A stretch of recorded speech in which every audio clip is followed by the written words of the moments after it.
네, 고민이 깊어서일까요? 이 러시아 미사일 공격에 시달리던 우크라이나가 최근엔 러시아의 심장부에 대한 드론 타격을 강화하고 있습니다. 이런 가운데 러시아는 드론을 포함한 북한제 무기 도입에 적극 나설 것으로 예상되고 있습니다.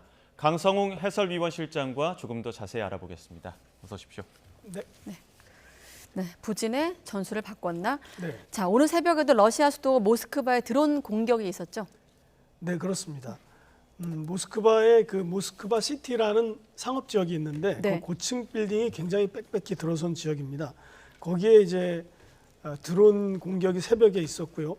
그 중에 이제 뭐 21층 정도의 드론이 타격을 해서 유리창이 한 대여섯 장이 깨지는 사고가 일어났는데 이것을 네. 이제 우크라이나가 했다 이렇게 보고 있는 건데 공식적으로 밝히지는 않은 것 같습니다. 이 건물인가 봅니다. 네. 네네 그렇습니다. 유리창이 대여섯 장이 깨졌는데 네.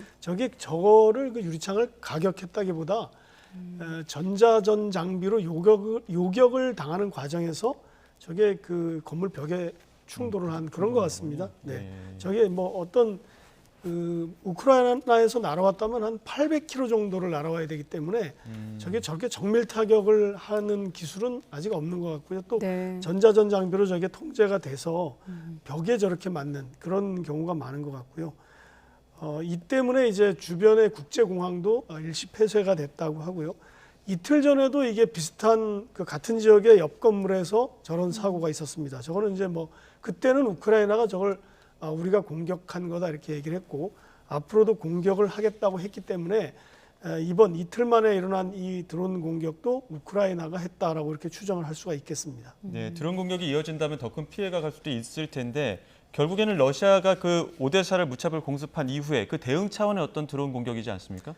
그렇습니다. 이걸 뭐 드론 공격만 보면 우크라이나가 왜 이러지 하는데 사실은 그 이전에 일주일가량 러시아가 우크라이나의 중요 항구인 그리고 좀 전에 말씀드렸던 그 곡물을 수출하는 항구인데 그 곡물 수출을 불허하면서 거기다가 무차별 공습을 하고 있어요. 네. 지난달 17일부터 일주일간 계속 폭격을 했는데 러시아는 이제 곡물 창고나 곡물 관련 시설을 공격한다고 하지만 그것이 굉장히 정확한 공격이 아니고 민간 시설도 굉장히 많이 타격을 입고요. 러시아는 이제 자기네들이 보유한 크루즈 미사일, 순항 미사일 같은 걸로 이렇게 타격을 하는 거고요.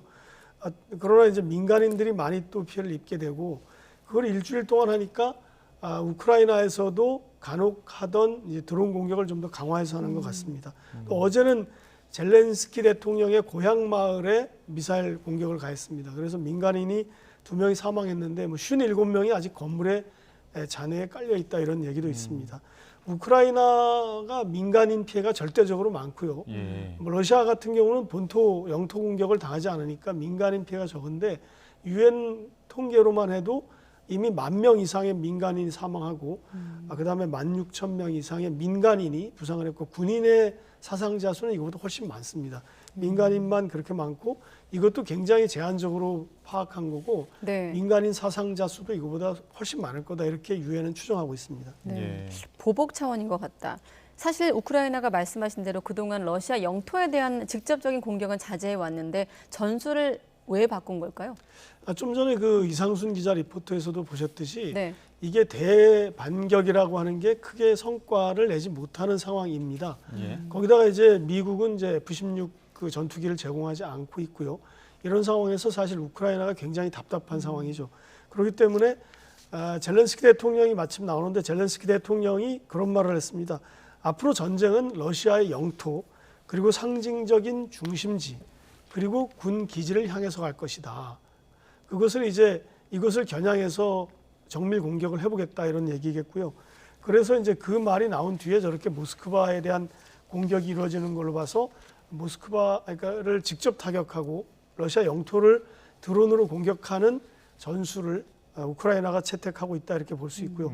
지난 5월 2일 날 크렘린궁 위에서 작은 폭발이 일어났는데 그것이 이제 우크라이나가 보낸 드론 공격에 의한 것이다라고 러시아가 주장을 했고 그 이후에 모스크바만 무인기 공격을 6번 받았습니다. 그러니까 네. 이것이 어느 정도 그 집중해서 이렇게 하는 것 같다 이렇게 볼 수 있을 것 같습니다. 그렇게 되면 이제 공격용 드론에 대한 중요도도 높아질 텐데 이 우크라이나가 사용하는 공격용 드론은 미국이나 서방이 제공하는 겁니까? 지금 사용하는 드론은 아닌 그런 것도 있고 아닌 것도 있는 것 같습니다. 그러니까 뉴욕타임스 신문의 보도를 확인해 보면 우크라이나가 이제 자체적으로 이걸 제작한다고 합니다. 이것이 뭐 처음부터 다 만드는 건 아닐 수도 있어요. 예. 조립을 할 수도 있는데 그런 이제 에어본이라는 이제 드론을 만드는데 자체 제작을 하는데 이거는 항속거리가 800km 된다고 합니다. 국경에서 모스크바까지 가는 거리고요. 이것이 6시간 동안 비행을 할 수가 있고 이것을 이제 우크라이나가 직접 만들어서 이런 공격으로 방향을 잡은 것 같습니다.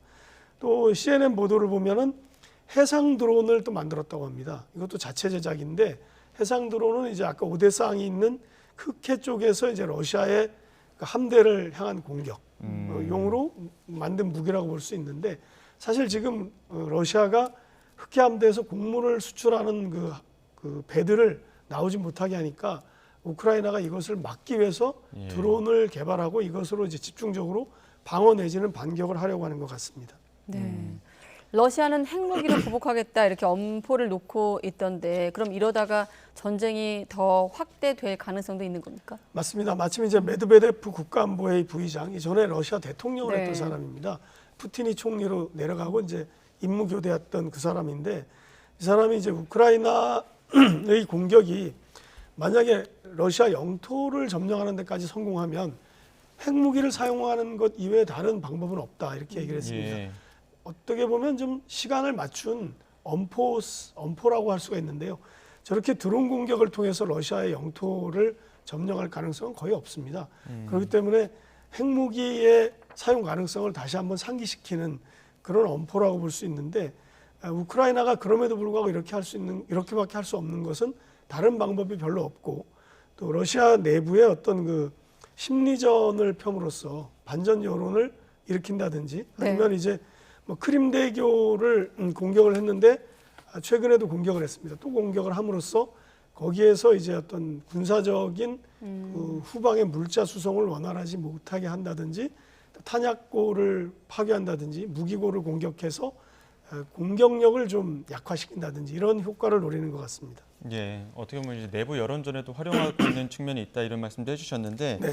이렇게 되면 결국에는 보복에 보복을 더하는 악순환이 계속될 때고 이런 가운데 또 쇼이구 국방장관이 방북했는데 그 방북 결과를 또 보고했다는 이야기가 나오더라고요. 어떤 내용들이 좀 나왔습니까? 내용은 이제 밝히지 않은 채 러시아의 크렘린에서 보고를 마쳤다 이렇게 발표를 했습니다. 그 정도까지만 전해졌군요. 네, 근데 이제 러시아 내부의 여론을 보면 뭐 그러니까 탄약을 주로 수입하는 것을 논의했을 것이다. 그다음에 자주포 이런 것들을 구매하는 것을 논의했을 것이다. 이런 얘기가 흘러나오고 있는데 정확히는 아직 나오지는 않았습니다. 그러나 우리가 이제 지금 쇼이구 국방장관이 북한을 방문해서 평양에서 각종 행사를 하는 모습을 보는데 여기 이제 만수대 언덕입니다. 죄송합니다. 근데 굉장히 김정은 위원장이 직접 2박 3일 일정을 거의 따라다니듯 하면서 밀착 환대를 했다는 것을 중요하게 알 수 있고요. YTN도 그런 내용을 열심히 보도했죠. 맞습니다. 이렇게 이제 쇼이구 장관이 저쪽에 이제 북한 측 이제 군 담당자랑 같이 했는데 이 화면을 되게 중요하게 볼 필요가 있습니다. 이것은 가끔씩 뭐 신년사 정도에 나오는 김정은 위원장의 집무실인데 집무실에 저기 통역만 2명 양쪽에 1명씩 앉혀놓고 쇼이구 장관을 직접 저기다가 앉혀놓고 외국에 정상급 환대를 했다는 것입니다. 무기를 좀 팔아보겠다는 김정은 위원장의 의지가 보이고 그 좋은 무기를 꼭 사야겠다는 쇼이구 장관의 그런 어떤 생각도 엿보이는 그런 만남이라고 할 수 있습니다. 네, 사실 영일병식 시간대 마침 뉴스큐에서 보도를 했었기 때문에 기억이 나는데 러시아 쇼이구 장관, 전쟁 중인 나라의 국방장관이 이렇게 해외에 간 사례가 이례적이기 때문에 많은 전문가들이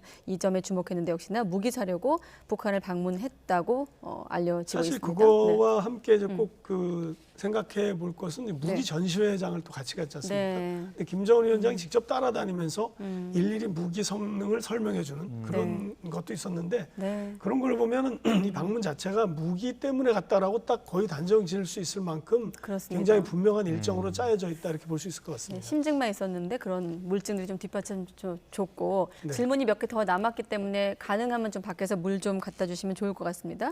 자, 쇼이구 장관이 주목을 받으면서 상대적으로 함께 북한에 있었던 중국의 리용중 국원은 조명을 좀 덜 받은 것처럼 보였거든요.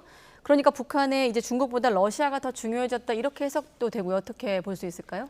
그렇죠. 뭐 이번 행사로만 보면은 사실 과거 냉전 시절에 북한과 소련 관계가 거의 회복된 것처럼 보입니다. 네. 사실 푸틴 정권이 들어서고 나서 북한에 대해서 러시아가 그렇게 신경을 쓴 게 별로 없거든요. 그러니까 인접 국가 정도로 이렇게 대우를 해줬는데 네. 이렇게 국방장관이 전쟁 중에 직접 와서 무기를 사러 왔다는 거는 과거의 군사동맹 정도까지로 이게 발전한 것으로 볼 수 있는데 네. 특히 이제 지금 리홍중 정치국 위원이 중국에서 온 대표단인데 이 사람이 왔을 때 따로 김정은 위원장이 이 사람을 환대를 한 적이 없다고 합니다. 네. 그러니까 저녁 연회를 열었을 때도 그냥 형식상 국가의 원수인 그 최고인민회의 최룡해 상임위원장이 맡고 이렇게 만나긴 했지만 굉장히 어떻게 보면 그 의례적으로 만난 정도 이렇게 했고 어떻게 보면 또 중국 입장에서는 리홍중 그 정치국 위원이 갔지만 사실은 이제 너무 또 북한과 이렇게 가까워지거나 네. 혹은 전쟁 중인 러시아와 가까워지는 것도 일종의 좀 약간 거리를 두려고 한 계산은 있지 않았을까 이런 생각을 하게 됩니다. 하여튼 굉장히 차이가 났고 이번에 네. 러시아와 북한이 굉장히 밀착했고 거의 과거 냉전 시절의 군사동맹 수준으로 갔다. 이렇게 평가를 해도 큰 무리는 없을 것 같습니다. 네. 예. 마지막 질문 하나 왔는데 혹시 물 드실 수 있으면 좀 물 한 잔 드시고요. 지금까지 뭐 북한이 어떻게 보면 러시아와 좀 밀착 관계가 좀 있었다 이런 말씀도 해주셨는데 네. 만약에 이제 북한과 러시아가 무기 거래를 하게 된다면 지금까지는 육로로 수송할 것이다 이렇게 추정은 됐는데 해상으로 실어나를 가능성도 제기되고 있다고요. 네, 그렇습니다. 이게 그 파이낸셜 타임스가 지난주에 29일 날 보도한 내용을 보면 북한에서 배를 가지고 러시아로 가는 무기를 우크라이나가 우호 국가로부터 압수를 해서 직접 전선에서 사용을 했다. 이런 보도가 있었습니다. 그러니까 북한에서 배를 통해서 러시아로 가는 그 무기 수출길도 있다라는 것이 이제 하나 드러났는데 그 당시 보도를 보면 우크라이나군이 바흐무트 지역에서 쓰는 무기를 보니까 거기 방 줄 긋고 22라고 쓰여진 북한산 그 방사포, 그 포탄이 있다는 겁니다. 실제로 그거를 가지고 우크라이나군이 러시아에게 발사를 했다는 것이 이 파이낸셜 타임스의 보도입니다.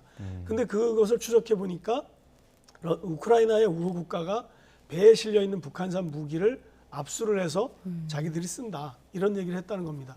그러니까 우리가 보통 두만강 철교를 건너서 북한의 탄약이 러시아로 건너가서 시베리아 철도를 통해서 우크라이나로 들어간다 이렇게 생각을 했는데 이게 지금 뱃길도 열려 있구나 이런 생각 이런 어떤 그 증거를 하나 알게 됐는데 뭐 이거에 대해서 북한이나 러시아는 일체 우리는 무기를 사서 쓸 필요가 없다. 네. 이것이 러시아 입장이고 북한은 그것은 모략이다 이렇게 했는데 지금 이제 그 쇼이구 장관이 북한 가서 저렇게 무기를 찾아다니는 걸 보면 러시아의 그 주장은 굉장히 근거가 없다고 볼 수가 있습니다. 러시아는 우리가 세계 최강의 군사 대국인데 왜 무기를 사냐 이런 얘기를 계속했거든요. 네. 그런 걸 보면은 이것은 사실이 아니다 이렇게 판단할 수가 있을 것 같습니다.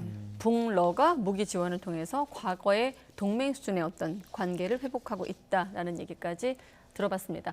강성웅 해설위원 실장과 함께했습니다. 고맙습니다. 네.